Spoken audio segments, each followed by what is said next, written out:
పెద్దపల్లి జిల్లా పాలకుర్తి మండలం బసంత్ నగర్లోని కేశవరాం సిమెంట్ కర్మాగారంలో ఒప్పంద కార్మికుల సమ్మె శుక్రవారం 4వ రోజుకు చేరుకుంది. ఒప్పంద కార్మికులకు మెరుగైన దీపావళి బోనస్ ఇవ్వాలని ఒప్పంద గుర్తింపు సంఘం అధ్యక్షుడు కౌశిక హరి ఇటీవలే సమ్మెకు పిలుపునిచ్చారు. కార్మికుల సమస్యలు పరిష్కారం అయ్యేంత వరకు టూల్ డౌన్ సమ్మెను కొనసాగిస్తామని నాయకులు పేర్కొన్నారు. గుర్తింపు సంఘం అధ్యక్షుడు ప్రధాన కార్యదర్శి కౌశిక హరి, మాదాసు శ్రీనివాస్ ఆధ్వర్యంలో కార్మికులు పెద్ద సంఖ్యలో కర్మాగారం గేట్ ఎదుట బైఠాయించి నిరసన తెలిపారు.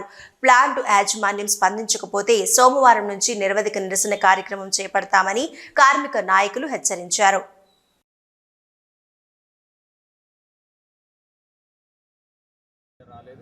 గత ఎన్నో ఏళ్లుగా ప్రతి సంవత్సరం బోనస్ 6,000 నుంచి ఇవాళ 46,800 వరకు వెళ్ళింది. ప్రతి సంవత్సరం పెరగడం ఉంటుంది.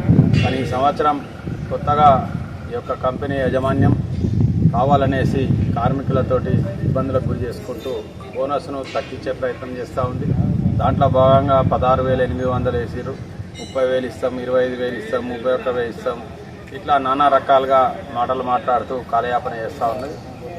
దానికి యాజమాన్య వైఖరికి నిరసనగానే ఇవాళ కేశవరాం కాంట్రాక్ట్ లేబర్ తరఫున మేము ఆందోళన కార్యక్రమాలు గత 3 రోజులుగా జరుగుతూ ఉన్నాయి. దాంట్లో భాగంగా ఇవాళ టూల్ డౌన్ సమ్మె 3 రోజుల నుంచి జరుగుతూ ఉంది.